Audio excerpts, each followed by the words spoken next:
এই উসামা ইবনে যায়েদ রাদিয়াল্লাহু তাআলা আনহু তিনি বলেন, আমি নবী করিম সাল্লাল্লাহু আলাইহি সাল্লামকে জিজ্ঞাসা করলাম, ইয়া রাসূলুল্লাহ, লাম আরাকা তাসুমু শাহরাম মিনাশ শুহুর মা তাসুমু শাবান। আমি আপনাকে শাবান মাস শুরু হলে এত বেশি নফল রোজা করতে দেখি, অন্য কোনো মাসে আপনি এত নফল সিয়াম করেন না, কারণটা কি? এই মাসে আপনি এত বেশি নফল সিয়াম কেন রাখেন? এই প্রশ্ন কাকে করেছেন? নবী করিম সাল্লাল্লাহু আলাইহি সাল্লামকে। কে করেছেন? উসামা ইবনে যায়েদ রাদিয়াল্লাহু তাআলা। উসামা ইবনে যায়েদ একজন সাহাবী, বালক সাহাবী, বয়সে ছোট মানুষ ছিলেন, নবীজি সাল্লাল্লাহু আলাইহি সাল্লামের খুব প্রিয় মানুষ ছিলেন। আমাদের সাহাবীদের নামগুলো আমরা অনেকে জানি না, কিন্তু বিভিন্ন দেশের খেলোয়াড়দের নাম আমাদের মুখস্থ। মুসলমানের সন্তান যাদের উত্তরসূরি, যাদের উত্তরসূরি সেই পূর্বসূরি মানুষগুলোকে, সেই সোনালী যুগের স্বর্ণ মানবগুলোকে মুসলমানের সন্তান চিনে না। ওই দুই পায়ের মায়ের প্যাচ দেখাইতে পারে একটা মাঠের মধ্যে, সে মানুষগুলোর নাম, ঠিকানা, 14 গোষ্ঠী, তাদের সব ব্যক্তিগত তথ্য মুখস্থ রেখেছে। মুসলমান এই মুখ নিয়ে আল্লাহর কাছে দেখা করা যাবে? তো উসামা ইবনে যায়েদ সেরকম একজন বীর। শাবান মাস শুরু হলে আপনি যত নফল সিয়াম রাখেন, অন্য কোনো মাসে এত নফল সিয়াম রাখেন না, কারণ কি? নবী করিম সাল্লাল্লাহু আলাইহি সাল্লাম তখন দুটি কারণ বলেছেন। কয়টি কারণ বলেছেন? নাম্বার 1, ক্বালা যাকা শাহরুন ইয়াগফুলুন নাসু বাইনা রাজাব ওয়া রমাদান। তিনি বললেন যে আমি এই মাসে নফল রোজা বেশি রাখি, তার প্রথম কারণ হলো এই শাবান মাসের পরের মাসটা কোন মাস? রমাদান। আর শাবান মাসের আগের মাসটা কোনটা? রজব। তাহলে শাবান মাসের একদিকে আছে সম্মানিত 4 মাসের একটা রজব, আর শাবান মাসের শেষের দিকে আছে বছরের শ্রেষ্ঠ মাস রমাদান। তাহলে একদিকে রমজান মাস, আরেকদিকে রজব মাস। একটা হলো বছরের শ্রেষ্ঠ মাস, আরেকটা হলো সম্মানিত 4 মাসের এক মাস। তো রজব মাসের প্রতি মানুষ সম্মান প্রদর্শন করে, ইমানদাররা যেহেতু আল্লাহ সম্মান দিয়েছেন। আর রমাদান তো শ্রেষ্ঠ মাস, মানুষ ইবাদত বন্দেগী করার চেষ্টা করে। মাঝে পড়ে এই শাবান মাসটায় মানুষ অবহেলা করে কাটায় দেয়, যে ঠিক আছে সব তো আমল রমজান আসলে করবই, কোরআন তেলাওয়াত তো শুরু করবই, তাহাজ্জুদ তেলাওয়াত তো করবো, দোয়া দুরূদ তো করবই, সিয়াম পালন তো রমজান আসলে করবই, দান সাদেকা তো রমজান আসলে দেবই। এই মাসটাতে আর কিছু করা হয় না, ওই রমজানের জন্য বসে থাকে। আর এদিকে রজবে একটু মর্যাদা দেয়। এই মাসটা না সম্মানিত মাস, আবার না রমজান মাস। এই জন্য এই মাসে মানুষ অবহেলায় সময় কাটায়, উদাসীন থাকে, বিশেষভাবে আমল ইবাদতে মগ্ন হয় না। এই জন্য নবী সাল্লাল্লাহু আলাইহি সাল্লাম বলেছেন, আমি এই টাইমে বেশি করে নফল রোজা রাখি। কারণ যেই সময়টাতে মানুষ গাফেল থাকে, উদাসীন থাকে, কেউ ইবাদত করে না, ওই সময়টাতে ইবাদতের আলাদা তাৎপর্য আছে, আলাদা গুরুত্ব আছে। একজন চেয়ারম্যান সাহেবকে সবাই দেখলে সালাম দেয়, মেম্বার সাহেবকে দেখলে সবাই সালাম দেয়, মসজিদের ইমাম সাহেবকে দেখলে সবাই সালাম দেয়, কিন্তু একজন রিকশাওয়ালা বেচারা, তাকে কেউ সালাম দেয় না। যে যাত্রী আসে তার রিকশায় উঠে, সেও বলে যাবেন নাকি, ঠিক করে চলে যায়, একটা সালাম দেয় না। যাওয়ার সময় একটা সালাম দেয় না, রাস্তার লোকেরাও সালাম দেয় না। আপনি চিন্তা করলেন, এই রিকশাওয়ালা মুরব্বী বা রিকশাওয়ালা ভাই বা চাচা, এই লোকটাকে কেউ সালাম দেয় না, আপনি শুধুমাত্র এই লোকটাকে সালাম যেহেতু কেউ দেয় না, সেজন্য আপনি সালাম দিয়ে এটাকে জিন্দা করতে চাচ্ছেন, সেজন্য গিয়ে তাকে লম্বা করে একটা সালাম দিলেন, একটু মুসাফা করে আসলেন। শুধুমাত্র এই জায়গায় নবীজির সুন্নতের আমল নাই, সালাম নাই, আপনি সেটাকে জিন্দা করার জন্য যেটা কেউ করে না সেটা আপনি করার চেষ্টা করলেন। এর কারণে অন্য যে কোনো সাধারণ মানুষকে সালাম দেওয়ার চাইতে এই অবহেলিত জায়গায় সালাম দিলে সওয়াব একটু বেশি হবে। ভোর রাতে সবাই ঘুমিয়ে থাকে, সবাই অলসভাবে সময় কাটায়। আল্লাহর যে বান্দারা এই টাইমে উঠে তাহাজ্জুদের নামাজে দাঁড়িয়ে যায়, চোখের পানি ফেলে আল্লাহর কাছে দোয়া করে, তার সে দোয়া, তার সে ইবাদত, তার সে রোনাজারি, তার যে কান্নাকাটি, তার সে ভালো কাজ, যেহেতু সবাই নাক টেনে ঘুমায়, অলসভাবে ঘুমে থাকে, এই সময় সে ইবাদত করে। এই জন্য ওই সময়ের ঘুমটা আল্লাহ রাব্বুল আলামিনের কাছে, ওই সময়ের ইবাদতটা, নেকামলটা আল্লাহ রাব্বুল আলামিনের কাছে অন্য সময় যখন সবাই ইবাদত করে, ওই টাইমের চাইতে সবাই অবহেলিত থাকে, ওই টাইমের ইবাদতের গুরুত্ব অনেক বেশি। তো এই জন্য নবী সাল্লাল্লাহু আলাইহি সাল্লাম শাবান মাসে বেশি বেশি নফল রোজা রাখতেন, কারণ এই মাসে মানুষ উদাসীন থাকে, ইবাদত বন্দেগী অনেকে করে না, এই জন্য তিনি বেশি করে নফল রোজা রাখতেন। এটা হলো একটা কারণ। নাম্বার 2, তিনি বলেছেন ওয়াহুয়া শাহরুন তুরফাউ ফীহিল আমালু ইলা রাব্বিল আলামিন ফাউহিব্বু আন ইউরফা আমালি ওয়া আনা সায়েম। নবীজি সাল্লাল্লাহু আলাইহি সাল্লাম বলেছেন এই মাসে, শাবান মাসের একটা বিশেষ তাৎপর্যের দিক হলো যে বান্দার সারা বছরের আমলনামা, সে কি ভালো কাজ করেছে, মন্দ কাজ করেছে, কয়টা গুনাহ করেছে, কয়টা ভালো কাজ করেছে, সমস্ত আমলনামা সমূহ, সারা বছরের আমলনামা আল্লাহর ফেরেশতারা আল্লাহর কাছে পেশ করে। সবার আমলনামা শাবান মাসে পেশ হয়। যেহেতু শাবান মাসে আল্লাহর সামনে উপস্থাপন করে ফেরেশতারা, নবী করিম সাল্লাল্লাহু আলাইহি সাল্লাম বলেছেন আমি চাই আমার আমলনামা যখন আল্লাহর সামনে উপস্থাপন করা হয় ওই সময়টাতে আমি যেন রোজাদার থাকতে পারি। এই জন্য এই মাসে আমি বেশি রোজা রাখি। যদি আমি রোজা অবস্থায়, সিয়াম অবস্থায় আমার আমলনামাটা আল্লাহর দরবারে পেশ হয় তো আমার কাছে এটা ভালো লাগবে। একজন কোনো কোম্পানিতে চাকরি করেন, কোনো কলকারখানায় চাকরি করেন, কোনো প্রতিষ্ঠানে কাজ করেন, তিনি কাজ করেন এমনিতে, হঠাৎ করে খুব সিরিয়াস মোডে তিনি কাজ করছেন, খুব ভালো করে কাজ করছেন মনোযোগ দিয়ে, এর মধ্যে তার মালিক এসে পেছন থেকে দেখে ফেলছে। তো আপনি এমনিতে অন্য সময় কাজ করেন, কিন্তু আপনার মালিক যখন এসেছে ইনভেস্টিগেশনে চেক করতে বা ভিজিটিংয়ে আসছে, ওই টাইমে যদি আপনাকে খুব সিরিয়াস মোডে কাজে দেখে, আপনি যদি জানতে পারেন যে আপনার সিরিয়াস মোডের কাজটা আপনার মালিক দেখেছে, আপনার কাছে একটু ভালো লাগবে না? এই জন্য নবী সাল্লাল্লাহু আলাইহি সাল্লাম বলেছেন আল্লাহ যখন আমার আমলনামা দেখবেন, অর্থাৎ আল্লাহর সামনে যখন আমার আমলনামা পেশ করা হবে, ওই টাইমটাতে আমি রোজাদার থাকলে সেটা আমার কাছে ভালো লাগে। এই জন্য আমি এই মাসে রোজা রাখি। তাহলে নবী করিম সাল্লাল্লাহু আলাইহি সাল্লাম শাবান মাসে বেশি বেশি কোন আমল করতেন? রোজা রাখতেন। কত বেশি রোজা রাখতেন জানেন? আম্মা জান আয়েশা রাদিয়াল্লাহু তাআলা আনহা বলেছেন মা রাআইতু রাসূলুল্লাহি সাল্লাল্লাহু আলাইহি ওয়াসাল্লাম ইস্তাকমালা সিয়ামা শাহরিন ইল্লা রমাদান ওয়া মা রাআইতুহু আকসারা সিয়ামা মিনহু ইল্লা ফি শাবান। অর্থাৎ গোটা মাসের শুরু থেকে শেষ পর্যন্ত পুরা মাস জুড়ে রোজা রেখেছেন নবী সাল্লাল্লাহু আলাইহি সাল্লাম। এটা শুধু রমজানেই হতো যে গোটা মাস রোজা রাখছেন, আর একটা মাসের বেশিরভাগ দিন রোজা রাখছেন, পুরা মাস না, বেশিরভাগ দিন রোজা রাখছেন তিনি। সবচেয়ে বেশি রোজা রাখছেন শাবান মাসে। এই মাসে তিনি সবচেয়ে বেশি নফল রোজা রাখতেন। তো এখান থেকে বোঝা যায় নবী সাল্লাল্লাহু আলাইহি সাল্লাম কি পরিমাণ নফল রোজা এই মাসে রাখতেন। অন্য আরেক হাদিসে আসছে আম্মা জান আয়েশা রাদিয়াল্লাহু আনহা বলেছেন কানান নবী সাল্লাল্লাহু আলাইহি সাল্লাম ইয়াসুমু শাবানা ইল্লা কালিলা। নবীজি গোটা শাবান জুড়ে নফল সিয়াম রাখতেন, শুধু সামান্য কিছুদিন বাদ দিয়ে গোটা শাবানে নফল রোজা রাখতেন। তাহলে এই মাসে নবী করিম সাল্লাল্লাহু আলাইহি সাল্লাম বেশিরভাগ দিনগুলোতে নফল সিয়াম রাখতেন। সে আমলটা আমরা জানলাম, আলহামদুলিল্লাহ। এখন আমাদের কাজ হলো আমল শুরু করা। শাবানের চাঁদ দেখা যাওয়ার পর থেকে নিয়ে আমরা বেশি বেশি করে গোটা মাস জুড়ে সিয়াম পালন করব। যার যার সাধ্য অনুপাতে। আপনি খুব বেশি একটা রাখার সুযোগ পান না, ডায়াবেটিসের রোগী, আপনার কষ্ট হয়, অন্তত বন্ধের দিনে আপনার যেদিন সুবিধা হয় 2-4টা হলো নফল রোজা রাখেন এই মাসে, নবী সাল্লাল্লাহু আলাইহি সাল্লামের সুন্নতের অনুসরণে চেষ্টা করব না ইনশাআল্লাহ। এখন কেউ বলতে পারেন শাবান মাসে আমাদের আমলনামা আল্লাহর সামনে পেশ করা হয়, আমরা জানলাম, কিন্তু আমরা এর আগে তো এও শুনেছি যে নবী করিম সাল্লাল্লাহু আলাইহি সাল্লাম সোম এবং বৃহস্পতিবার নফল রোজা রাখতেন। এবং কেন তিনি ওই দিন রোজা রাখতেন জিজ্ঞাসা করা হয়েছে, তখন জবাবে তিনি বলেছেন, বিশেষ করে সোমবার সম্পর্কে বলেছেন, সহিহ মুসলিমের হাদিসে আসছে যে ওই দিন যাকা ইয়াউমুন ওয়ালিদতু ফীহি, এই দিন আমার জন্ম হয়েছে সেজন্য আমি রোজা রাখি। তার নবী সাল্লাল্লাহু আলাইহি সাল্লাম তার জন্মের দিনে রোজা রেখেছেন, আর আমরা জন্মের দিনে আরো বেশি করে খাই। নবী করিম সাল্লাল্লাহু আলাইহি সাল্লাম সোম বৃহস্পতিবার সিয়াম পালন করেছেন। কেন করেছেন জিজ্ঞাসা করা হয়েছে, আরেকটি কারণ তিনি বলেছেন যে এই 2 দিনে বান্দার আমলনামা আল্লাহর সামনে উপস্থাপিত হয়। এখন কথা হলো শাবান মাসে আমলনামা উপস্থাপিত হয়, আবার সোম বৃহস্পতিবার আমলনামা উপস্থাপিত হয়। আমলনামা কয়বার উপস্থাপিত হয়? এর উত্তর হলো আমাদের আমলনামা, আমাদের সমস্ত ভালো কাজ, ভাইরা আমার, এমন একটা ভালো কাজ কিংবা এমন কোনো মন্দ কাজ নাই যেটা আল্লাহ রাব্বুল আলামিন ফেরেশতারা লিপিবদ্ধ করেন না, যেটা রেকর্ড হয় না, যেটার হয় পুরস্কার নয় তিরস্কারের মুখোমুখি আমাদেরকে হতে হবে না, এমন একটা মুহূর্ত নাই। আল্লাহর সামনে দাঁড়াতে হবে, সবগুলো হিসাব করা হচ্ছে এবং আল্লাহ তাআলা সবগুলো আমাদের সামনে প্রকাশ করবেন কিয়ামতে।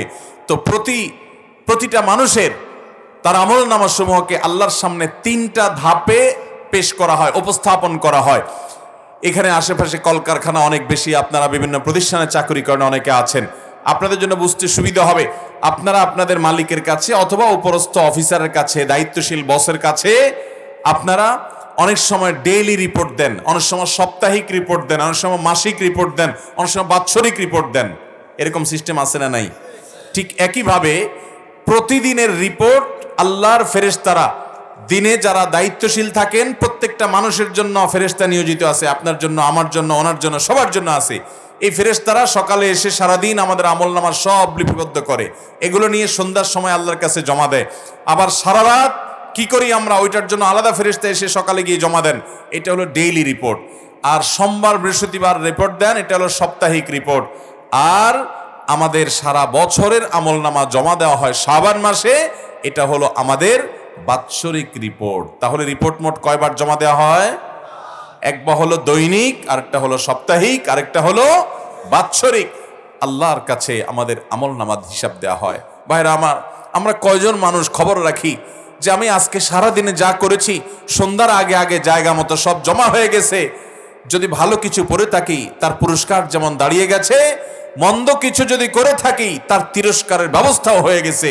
কিন্তু আনন্দের কথা হলো, যদি আমাদের ভিতর সে আল্লাহর কাছে জবাবদিহিতার বোধ থাকে, তাহলে তো কিয়ামত আসার আগে আগে, মৃত্যু হওয়ার আগে আগে আমরা কোনো গুনাহ করে থাকলে চোখের পানি ফেলে তওবা করে ইস্তেগফার করে মাপ চেয়ে নতুন করে সংকল্প করে নতুন পথ চলা শুরু করব। তাহলে ফেরেশতারা আমার বদামল যদি আল্লাহর কাছে জমা দিয়েও থাকেন, আল্লাহ তাআলা সেটা ডিলিট করে আমার প্রোফাইলকে ক্লিন করে দিবেন ইনশাআল্লাহ। তাহলে গুনাহ করার পর তওবা করতে দেরি করব না। আল্লাহ আমাদের সবাইকে যে কোনো গুনাহ করার পর প্রতিদিনেরটা প্রতিদিন আমাদের আল্লাহর সাথে হিসাব নিকাশকে চুকিয়ে আল্লাহর কাছ থেকে নিষ্পত্তি করিয়ে নিয়ে তওবা ইস্তেগফার করে প্রতিটা নতুন দিনে নতুন করে সংকল্প করার তৌফিক দান করুন। ভাইরা আমার, মানুষের জীবনকে পরিবর্তন করতে হয়, বদামল ছেড়ে নতুন করে ভালো আমল করতে হয়। একভাবে সারা জীবন চলতে হয় না। আজকের মাহফিলে এসেছেন, অন্তত 2, 4, 5টা 10টা বদভ্যাস হারামের সাথে আপনার সম্পর্ক আছে। এই মাহফিলের মাঠেই সে হারামকে ছুঁড়ে ফেলে দিয়ে, আপনার জীবন থেকে সেটাকে পৃথক করে দিয়ে, ওই হারামকে আপনি তালাক দিয়ে, তারপর আপনি পবিত্র জীবন নিয়ে তওবা করে, তওবার সংকল্প করে আল্লাহর রহমতের ছায়া তলে দড়িয়ে গিয়ে আপনি তারপরে বাড়িতে ফিরে যাবেন গুনাহমুক্ত করার সংকল্প এবং ওয়াদা করে, প্রতিজ্ঞা করে, নিয়ত করে মজলিস থেকে উঠবেন।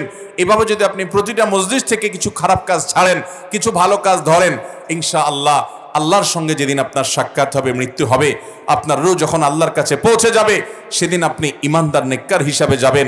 আল্লাহ রাব্বুল আলামিনের পক্ষ থেকে বলা হবে, উদখুলি ফি জান্নাতি, আমার জান্নাতে তুমি প্রবেশ করো। আল্লাহ তাআলা আমাদের সবাইকে সেরকম পবিত্র জীবন যাপন করার তৌফিক দান করুন। মুহতারাম হাজরিন, তাহলে আমরা জানলাম আমাদের নবী সাল্লাল্লাহু আলাইহি সাল্লাম শাবান মাসে বেশি বেশি নফল রোজা রাখতেন। এর প্রথম কারণ হলো এই মাসটাতে মানুষ গাফেল থাকে, 2টা গুরুত্বপূর্ণ মাসের মাঝে, এটা মানুষের অনেকে অবহেলার কারণ। আর দ্বিতীয়ত হলো এ মাসে আমলনামা বাৎসরিক পেশ হয়। তো নবীজি চাইতেন যে আমলনামা পেশের সময় তিনি যেন রোজাদার থাকেন, আল্লাহ যেন তাকে রোজাদার অবস্থা দেখেন, তাহলে আল্লাহ তাআলা রহম করবেন, অনুগ্রহ করবেন তার আমলনামা পর্যালোচনা করার, বিচার করার এক্ষেত্রে। এই জন্য এখন কথা হলো, কোন কোন হাদিস থেকে আমরা জানি নবী করিম সাল্লাল্লাহু আলাইহি সাল্লাম বলেছেন, আফজালুস সিয়ামি বা'দা রমাদান শাহরুল্লাহিল মুহাররম, রমাদানের পরে সবচেয়ে উত্তম নফল রোজার মাস হলো মুহররম মাস। তাহলে এই হাদিস থেকে বোঝা গেল নফল রোজার জন্য শ্রেষ্ঠ মাস হলো মুহররম। অথচ নবীজি সাল্লাল্লাহু আলাইহি সাল্লাম বেশি নফল রোজা রাখতেন দেখা গেছে শাবানে। তাহলে আমরা কোনটা করব? এর উত্তর হলো যে মুহররম মাস মূলত নফল রোজার জন্য সবচেয়ে শ্রেষ্ঠ মাস, এটাই অধিকতর বিশুদ্ধতর মত। তবে ওই মাসের পরে শাবানটাও নফল রোজার জন্য আদর্শ মাস। অতএব শাবানে এবং মুহররমে এই দোনো মাসে বেশি বেশি নফল রোজা রাখার চেষ্টা করতে হবে। আল্লাহ আমাদের সবাইকে তৌফিক দান করুন। তাহলে শাবান উপলক্ষে একটা কর্মসূচি আমরা পেয়ে গেলাম, সেটা হলো বেশি বেশি নফল রোজা। এখন কথা হলো, শাবানে এত বেশি নফল রোজা নবীজি কেন রাখতেন? 2টা কারণ তো আমরা জানলাম। তো এইটা অবহেলার মাস, সেজন্য রোজাটাই কেন নবী সাল্লাল্লাহু আলাইহি সাল্লাম রাখতেন? অন্য কোনো নফল আমল তো করতে পারতেন। এর হিকমত আল্লাহ তাআলা ভালো জানেন। তবে অনেক বিশেষজ্ঞ এবং অনেক বিশ্লেষক, ওলামায়ে কেরাম, ইসলামিক স্কলারগণ 1-2টা বিশেষ কারণ, রহস্য, হিকমত উল্লেখ করেছেন। সেটা হলো, রমাদান মাসে আমাদেরকে 30 দিন রোজা রাখতে হবে, আল্লাহ তাআলা ফরজ করেছেন প্রাপ্তবয়স্ক সকল ইমানদার নারী পুরুষ সুস্থ মানুষদের জন্য। তো সেই রমজান মাসে যদি আমাদের রোজা রাখা লাগে, শাবান মাস থেকে যদি আমরা 2, 4, 10টা 20টা নফল রোজা রাখা শুরু করি, তাহলে রমজানের রোজা রাখাটা সহজ হবে, আগে থেকে অভ্যাসটা হবে, ওয়ার্ম আপ হবে, রিহার্সেল হবে, প্রস্তুতি নেওয়া হবে। হঠাৎ করে যদি রমজানের রোজা শুরু করেন, অনেকে দেখা যায় সারা বছর রোজা রাখেন না, তো দেখা যায় হঠাৎ করে রমজান রোজা রাখার কারণে সে অসুস্থ হয়ে পড়ে, কিংবা তার রোজার সাথে সে শুট করতে পারে না, অসুবিধা তৈরি হয়। এই জন্য নবী সাল্লাল্লাহু আলাইহি ওয়াসাল্লাম হয়তোবা আগে থেকে প্রস্তুতি নিয়ে নিতেন। 5 ওয়াক্ত নামাজের আগে, অনেক নামাজের আগে সুন্নত নামাজ আছে না নাই? জোহরের আগে সুন্নত নামাজ আছে না নাই? ফজরের আগে সুন্নত আছে না নাই? আবার কোন কোন নামাজের পরেও কি আছে? সুন্নত। ফরজটার ফরজ ভার্সনের ইবাদতের আগেও সুন্নত থাকে, পরেও সুন্নত। এই সুন্নতের একটা কারণ এটাও, যদি বান্দার কিয়ামতের দিন ফরজের মধ্যে কোনো ঘাটতি থাকে, তাহলে নফল বা সুন্নত দিয়ে আল্লাহ তাআলা সে ঘাটতি পূরণ করে দিবেন। আর সুন্নাতের রিহার্সেলের মাধ্যমে ফরজটা যাতে সুন্দরভাবে হয়, সেটার জন্য প্রস্তুতির জন্য এই ব্যবস্থা আল্লাহ তাআলা রেখেছেন। ঠিক একইভাবে রমাদানের 30 দিনের যে ফরজ রোজা আমাদেরকে রাখতে হবে, তার আগে শাবানে কিছু নফল রোজার অভ্যাস করা, আবার শাবানের পরে শাওয়ালের 6 রোজা রাখা। ওই 5 ওয়াক্ত নামাজের আগে পরে যেরকম সুন্নত নামাজ আছে, রমজানের ফরজ রোজার আগে সুন্নত রোজা আছে, পরেও শাওয়াল মাসে সুন্নত রোজা আছে। অতএব রোজাগুলো রাখবো তো ইনশাআল্লাহ। আমরা অনেকে আছি, এটা জীবনে প্রথম শুনছি যে শাবান মাসে আবার বেশি বেশি নফল রোজা রাখতে হয়। তবে শাবান মাস সম্পর্কে আমাদের আরেকটা জিনিস জানতে হবে। রোজা রাখতে হবে এটা তো আমরা জানলাম, আরেকটা জিনিস জানেন, সেটা হলো শাবান মাসের শেষের দিকে রোজা রাখা উত্তম না। রোজা রাখতে হবে শুরুর দিকে, মাঝের দিকে, এই দিনগুলোতে। শেষের দিনগুলোতে নবী সাল্লাল্লাহু আলাইহি ওয়াসাল্লাম রোজা রাখতেন না। কারণ হলো শেষের দিনগুলো যদি টানা রোজা রাখেন, তাহলে রমজান আর গায়রে রমজানের ভিতরে পার্থক্য হবে না। এই জন্য আপনি শাবানের শেষের দিকে আর রোজা রাখবেন না, আপনি রোজার জন্য অপেক্ষা করবেন, রমজান থেকে শুরু করবেন। না হলে রমজানের আলাদা কোনো বৈশিষ্ট্য এটা বোঝা যাবে না যে টানা রোজা রাখছেন আপনি। এই জন্য শেষের দিকে নবীজি সাল্লাল্লাহু আলাইহি ওয়াসাল্লাম এই মাসের রোজা রাখতেন না। বিশেষ করে একেবারে শেষের দিন, যেটা শাবানের লাস্টের দিন, যেটাকে বলা হয় ইয়াউমুশ শক বা সন্দেহের দিন। আমরা আমাদের ছোটবেলায় দেখেছি, আমাদের দেশে বিভিন্ন এলাকায় অনেক মুরব্বীরা শাবানের শেষের দিন অবশ্যই রোজা রাখতেন। কেন? তারা মনে করতেন শাবানের চাঁদ, এটা রমজানের চাঁদ দেখা যায় নাই শাবানের শেষের দিন। ধরুন শাবান 30 হলো, তো 29 তারিখে চাঁদ দেখা যায় নাই সারা দেশে, ওনারা 30 তারিখে শাবান, কিন্তু সেদিন তারা রোজা রাখতেন। কেন? মনে করতেন যে যদি চাঁদ দেখা যারা যায় নাই বলছে, হয়তো চাঁদ উঠছে তারা দেখে নাই, মিস করে গেছে, তাহলে আমার রোজাটা রমজান হয়ে গেল যদি চাঁদ উঠে থাকে। আর যদি চাঁদ না উঠে থাকে তাহলে শাবান হয়ে গেল। তো এইরকম চান্সে রোজা রাখে, এরকম কোন চান্সে রোজা রাখার নির্দেশ ইসলামে। নবী সাল্লাল্লাহু আলাইহি ওয়াসাল্লাম বলেছেন, দা মা ইউরিবুকা ইলা মা লা ইউরিবুক, তোমার যা সন্দেহ হয় এটাকে সন্দেহের ঊর্ধ্বে উঠে সেই ইবাদতের দিকে নিয়ে যাও, সন্দেহপূর্ণ কিছু করা যাবে না। এই জন্য শাবানের শেষের দিনে রোজা রাখা নিষেধ। শেষের দিকে রোজা রাখবো না, বরং পুরো মাস রোজা রাখবো। শাবান উপলক্ষে তৃতীয় কথা হলো, আম্মাজান আয়েশা রাদিয়াল্লাহু তাআলা আনহা, তিনি সারা বছরের যে তার ফরজ রোজা, ভাঙতি রোজা ছিল, মহিলা মানুষ হওয়ার কারণে রমজানে তার যে ভাঙতি রোজা থাকতো, সেগুলো সারা বছর তিনি রাখতে পারতেন না। কেন রাখতে পারতেন না? কারণ নবী সাল্লাল্লাহু আলাইহি ওয়াসাল্লামের সাথে থাকতেন। নবীজি আইয়ামে বীজের রোজা রাখতেন না। আইয়ামে বীজ মানে চন্দ্র মাসের 13, 14, 15। এই যে 13, 14, 15 এই রোজাগুলোর ফজিলত আমরা অনেকে জানি না। নবী সাল্লাল্লাহু আলাইহি ওয়াসাল্লাম এগুলো রাখার জন্য বহু সাহাবীকে ওসিয়ত করে গেছেন। আজকে আমাদের বাংলাদেশের বাস্তবতা, শুধু বাংলাদেশ না, সারা পৃথিবীতে শয়তানি এই পরিমাণ বেড়েছে, প্রতিটা ঘরে ঘরে দুষ্ট জিনে আক্রান্ত এবং ব্ল্যাক ম্যাজিকের রোগী প্রায় প্রতিটা ঘরে ঘরে আছে, আমরা টেরও পাই না। অসুস্থ, শরীর দুর্বল, কোনোভাবে কোনো রোগ ধরা পড়ে না, কোনো অসুবিধা দূর হয় না, জীবনে বরকত নাই, একের পর এক সমস্যা, এরকম নানাবিধের সমস্যা আমাদের জীবনে আছে। বেশিরভাগ মানুষ হয় ব্ল্যাক ম্যাজিকে আক্রান্ত, কিংবা দুষ্ট দিনের প্রভাবে মানুষ অসুস্থ, নানা রকম কষ্টে মুসিবতে আছে। এগুলো থেকে বাঁচার জন্য এই আইয়ামে বীজের রোজা, এটার গুরুত্ব অপরিসীম। চন্দ্র মাসের 13, 14, 15 এই দিনগুলোতে সাধারণত ওই যে জাদুকরেরা, ব্ল্যাক ম্যাজিশিয়ানরা ব্ল্যাক ম্যাজিকটা বেশি করে, কালো জাদু বেশি করে ওই দিনগুলোতে।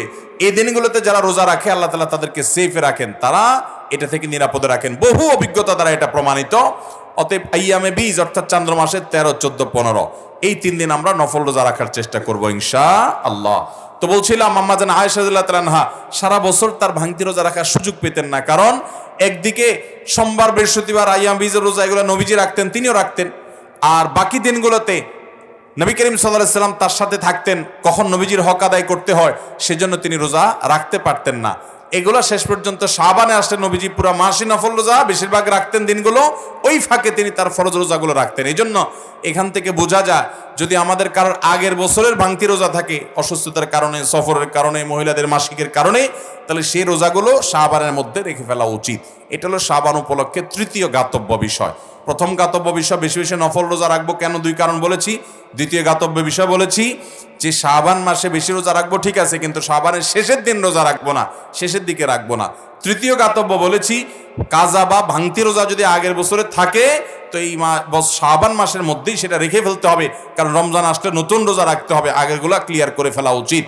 আর চতুর্থ জ্ঞাতব্য বিষয় হলো যে শাবান মাসে আমরা রমজানের প্রস্তুতি নিতে হবে। কিসের প্রস্তুতি নিতে হবে? কিভাবে প্রস্তুতি নেবেন আমি বলি। আমাদের দেশের রমজানের প্রস্তুতি নেওয়ার একটা চিত্র আছে ভাই। চিত্র হলো, ধরুন সাধারণ মানুষ রমজানের প্রস্তুতি নেয় কিভাবে।